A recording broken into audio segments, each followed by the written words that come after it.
Keberuntungan, cerpen Mark Twain, Kompas.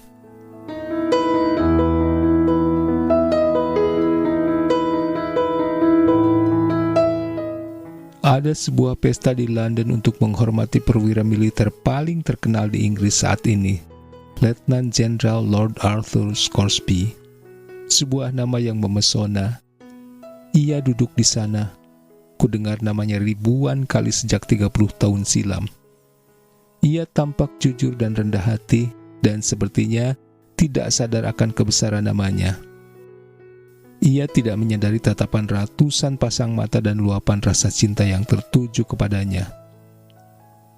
Pendeta di sebelah kiriku adalah kenalan lamaku. Sebelum menjadi pendeta, ia menghabiskan separuh umurnya sebagai instruktur sekolah militer di Woolwich. Sesaat kulihat kilatan aneh di matanya. Ia berbisik kepadaku tentang sang pahlawan yang tengah dirayakan. Asal tahu saja, dia sesungguhnya sangat tolol. Perkataannya mengejutkanku. Jika dia berbicara tentang Napoleon atau Socrates, tentu aku tak akan seheran ini. Aku tahu betul bahwa pendeta ini jujur dan bukan tipe orang yang suka bergunjing. Kini aku mulai percaya bahwa dunia telah salah menilai pahlawan ini. Ia tolol. Aku jadi penasaran ingin mengetahui kisah Pak Pendeta secara lebih lengkap. Beberapa hari kemudian kesempatan itu datang. Sang pendeta bercerita kepadaku. Sekitar 40 tahun silam, aku adalah instruktur akademi militer di Woolwich. Aku hadir ketika Scoresby muda mengikuti ujian. Hampir semua yang ada di kelas dapat menjawab pertanyaan dengan baik, kecuali dia. Dia tak tahu apa-apa sama sekali. Dia tampak baik, manis, dan menyenangkan. Tetapi kebodohannya benar-benar menakjubkan. Aku berkata kepada diriku sendiri, jika dia datang kembali untuk mengikuti ujian, dia tentu akan gagal. Jadi aku harus membantunya untuk menghindarkannya dari kehancuran. Ternyata dia tahu sedikit tentang sejarah Julius Caesar, meskipun dia tidak tahu apapun selain itu. Aku mengajarinya berulang-ulang tentang berbagai hal dan melatihnya habis-habisan. Ketika tiba waktu ujian, sebuah keajaiban terjadi. Kecelakaan sejarah yang tampaknya tidak akan terjadi 2 kali dalam seabad. Dia hanya ditanyai sedikit pertanyaan yang kebetulan semuanya pernah kuajarkan kepadanya pada saat latihan. Itulah dia. Sepanjang pendidikan aku membantunya seperti seorang ibu menolong anaknya yang menangis ketakutan. Dan dia selalu diselamatkan oleh keajaiban. Hal lain yang akan membunuhnya adalah matematika. Aku mencoba memperlambat kematiannya. Kulatih dia dengan keras dengan pertanyaan-pertanyaan yang mungkin akan diajukan oleh para penguji. Lagi-lagi dia mujur. Dia lulus dengan angka terbaik, dan itu membuatnya memperoleh penghargaan. Tidur. Aku tak punya waktu untuk tidur selama seminggu. Rasa bersalah menyiksaku setiap saat. Aku merasa berbuat bodoh dengan melakukan kebaikan yang mungkin akan membunuh seorang anak muda yang malang. Aku tak bisa membayangkan hal-hal buruk yang mungkin akan terjadi. Satu hal mungkin saja terjadi, karirnya hancur berantakan pada kesempatan pertama. Perang Crimea baru saja pecah. Aku menantikan sebuah bencana yang tampaknya akan terjadi. Dan bencana itu pun terjadilah. Dia ditunjuk memimpin sebuah resimen dalam pertempuran. Aku tak mau membayangkan apa yang akan terjadi.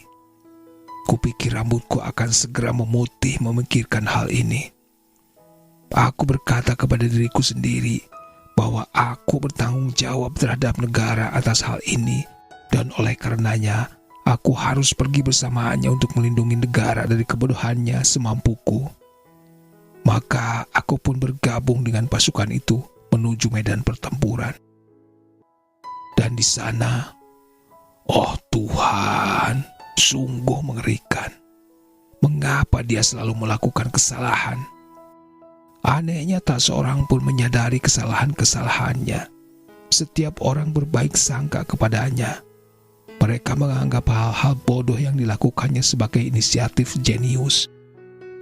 Kesalahan-kesalahan yang dia lakukan cukup untuk membuat seorang lelaki menangis, tetapi justru merekalah yang membuatku menangis.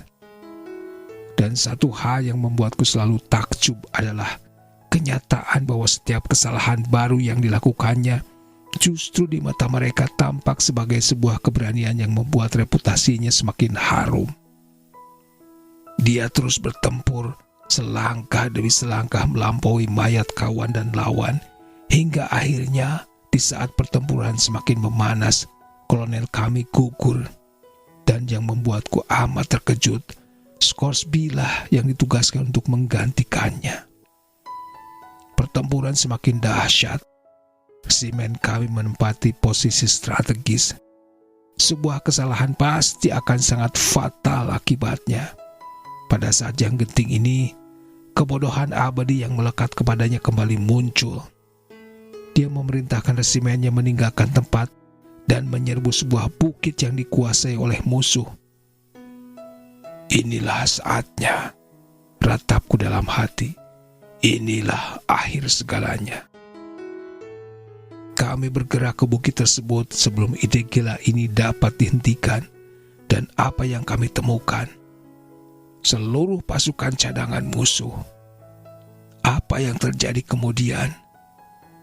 Kami diserang? Mungkin itu yang akan terjadi dalam 99 dari 100 kasus. Namun tidak. Pasukan musuh mengira tidak mungkin hanya satu resimen yang menyerbu mereka pada saat itu. Mereka pikir yang menyerbu adalah seluruh tentara Inggris dan mereka telah terkepung. Jadi mereka lari tunggang langgang kebingungan. Tak ada hal paling menakjubkan yang pernah terjadi seperti pada saat itu. Kekalahan yang seharusnya terjadi berbalik menjadi kemenangan gemilang. Marsekal Ken Robert tampak gembira sekali. Ia menyalami Scoresby dan memeluknya erat-erat. Kemudian, ia menugaskan Scoresby untuk memimpin seluruh pasukan. Scoresby kemudian dikenal sebagai jenius militer yang luar biasa dan kejayaannya tak pernah pudar. Dia kembali dari medan tempur sebagai pahlawan. Orang-orang membicarakan kehebatannya dengan antusias. Dia sebetulnya anak yang baik dan menyenangkan. Dia juga bukan seseorang yang suka berpura-pura. Tetapi masalahnya adalah dia tak pernah tahu saat yang tepat untuk bertindak. Hari demi hari, tahun demi tahun, dengan keberuntungan yang mengherankan dia menapaki karirnya. Dia kini dikenal sebagai serdadu paling cemerlang dalam peperangan. Ya, begitulah. Hal terbaik yang terjadi di dunia adalah jika seseorang dilahirkan dengan nasib mujur. Sekali lagi kukatakan, sesungguhnya Scoresby itu benar-benar tolol.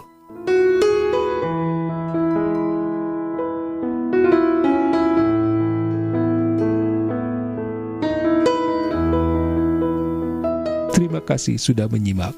Tata dan Miharja pamit. Selamat menikmati hari yang menyenangkan.